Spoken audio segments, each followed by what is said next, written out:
down the antivirus. Put it down, General! Do you even know who the enemy is, Dimitri? Do you? Hey guys, it's Quinn. Today, time for a different type of list. Although I have done a similar list to this in the form of the top 10 worst Bond moments, this is a list looking at the most bizarre and flat out just what the hell moments. Any scene is eligible, so some choices from that list will appear on this one. I am excluding gadgets and vehicles though, because those are usually meant to be, stupid, funny, whatever. And yes, I am looking at you, Invisible Car, when I say this. So yeah, let's crack into the top 10 weirdest James Bond moments. Number 10, East Coast Girls, A View to a Kill. Starting off this list is one of the most confusing choices ever for score music. What the hell happened? You have an awesome John Barry score blaring, great action, and East Coast Girls. For me, a score for a movie is only there to set the mood or emphasize something, but if you notice the score more than the actual dialogue, that's not a good thing. It just flat out took me out of the scene, frankly ruined an otherwise pretty good opening scene. But the worst part is that the Bond scene is known for having great scores, and John Barry's a great composer, so this is just a weird thing that never should have happened. I see you're a woman of very few words. Number 9, sex scenes, A View to a Kill. Another entry from everyone's favorite Bond film. The reason that I'm highlighting these two scenes instead of the one from GoldenEye is because at least in GoldenEye that scene had some point to show how gloriously weird Xenia is. This one just flat out happens. Like Grace Jones and Christopher Walken in one scene is bad enough, but then have 60-year-old Roger Moore's thrown right into the mix. A minute later just adds to the bizarreness. To add on top of that, Stone just basically lets Bond have sex with her. I just don't know why this film happened. Number 8, Torture Shake Thunderball. Now you'll probably say this is funny, not weird. To that I'll say, you're right. For me, the reason it's here is not as much the scene itself, but how it just changed everything in the series. Let me explain. Dr. No, sure you got some robot, but it's voodoo-ish, so it's fine. From Russia with Love is awesome, and then Goldfinger is pussy galore, but nothing too campy. But this is where the series kind of turns. Sure, it's a little camp here and there popped up in the series, but this just took it to a whole new level. Sure, worse things have been done since then, but this is truly the origins of full-on camp in this series. Camp that has never formerly been seen, and that's why this definitely deserves a mention. Well, look what the cat dragged in. Number 7, Look What the Cat Dragged In, Diamonds Are Forever. This one's just a sad moment for humanity. I mean, you have one of the most badass villains pre-Darth Vader, Hans Gruber, and you emasculate him in nothing more than cheap joke. And yes, I did laugh the first time I saw this, but Jesus is the same guy who inspired Dr. Evil, the greatest thing ever. And it just hurts to see this badass of Dr. No to unmatch his Secret Service being turned to a comic relief. It hurts this awesome character, and frankly, it just isn't worth it doing to this great of a character and really just hurting the movie. Number 6, Talking Bird is plot motivator for Your Eyes Only. This was actually one that I didn't mind the first time I saw this film, but every time I watch For Your Eyes Only now, I always look for the scene when Roger Moore talks to a bird in order to find the main villain. I mean, the Bond scene has gone through some pretty bad extremes to propel the plot, but this is just sad. It's weird that the screenwriters, the Broccolis, the directors, all of them read this and said, yes, that is what we need for our James Bond film. Remember, this is at the same time when Star Wars fandom was just taking over, so you got to do something to make yourself distinct and memorable. But personally, I think they went too original with this one. It's funny, it's enjoyable, and probably top 3 scenes in the movie, but it's just weird and stupid.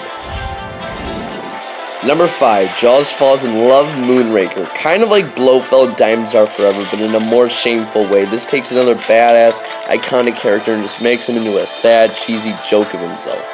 Jaws, as you guys may know, is my favorite Bond henchman, purely because he takes the badassness of Red Grant and Oddjob and just takes it to a whole nother level.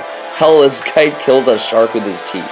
But to give him the most sappy love scene imaginable is just painful. Basically everything I feel for this I've addressed with Blofeld, so let's just move on.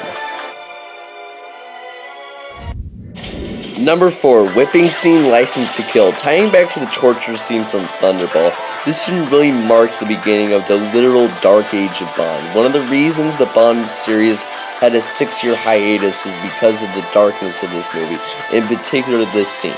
Audience were used to, 7-foot henchmen falling in love, a brave old man going to Octopussy's Island, and so much more. But so this is just a weird change of tide in the series. You have the Living Daylights, which was dark than for most other films in comparison, especially the Bond films. But this one had exploding heads in the pre-title sequence whipping scene. Yes, Casino Royale had a worse torture scene, but that was a reboot, so anything was on the board. This one is just straight up bizarre.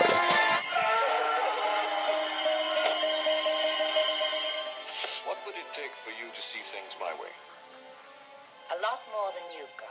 Number 3, Pussy Galore in the Barn, Goldfinger. Okay, remember how I said that the name Pussy Galore is the most crude thing in the film? Well, I lied. This weird rape scene, if there ever was one, is one of the most bizarre things in any Bond film. I think the worst part is that 1, she's a lesbian, and 2, the score music is like so happy and playful. Then you have the Goldfinger theme basically playing, melody-like, and it all just happens in this bizarre moment. It takes the weirdness of A View to a Kill and adds non-consent. But seeing as this is the Bond series, there are two things that are just plain off worse.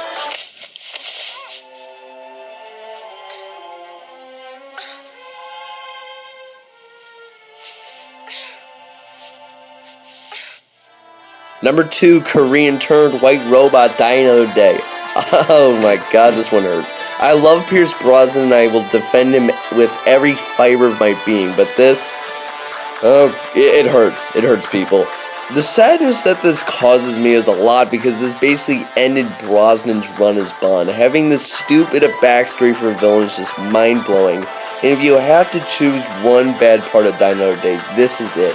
It's so bad that this happened because, at least from the beginning of the movie, this film and character had potential, but it wasted on a shitty RoboCop bad punchline master just hurts. I dislike it and only barely missed out on the top pick. There is a reason this is one of my choices for the worst Bond moment, but before we do dive into the top pick, let's take a look at a few honorable mentions.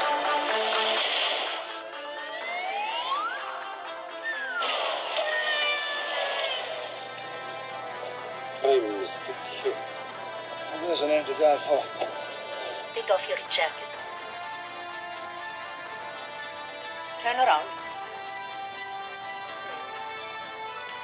You're a fine-looking girl.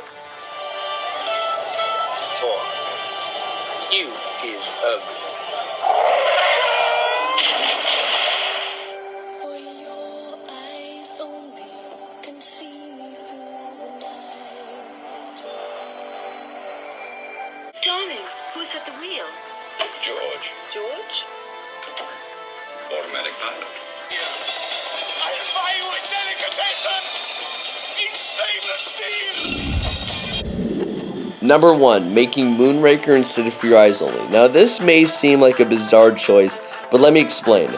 For those of you who do not know, For Your Eyes Only was originally supposed to be the film after The Spy Who Loved Me. Because of Star Wars, the Bond series tried to cash in successfully by making the space movie Moonraker. The reason that this is my top choice is because, at least in my opinion, the absolute lowest the series ever got. Yes, Die Another Day was terrible, but it was terrible in its own right. Moonraker, on the other hand, was basically a representation of the Bond series bowing down to the Star Wars trilogy. Yes, I get it.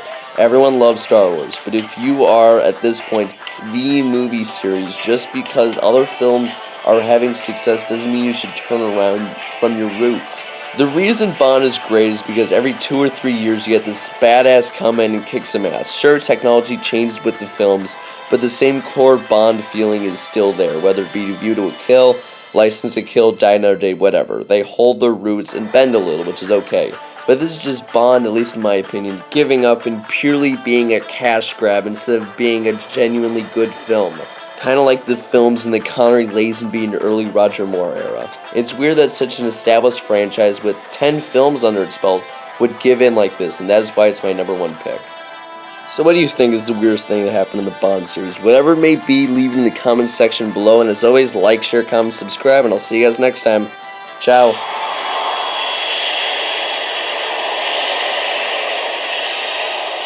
She's waiting for you.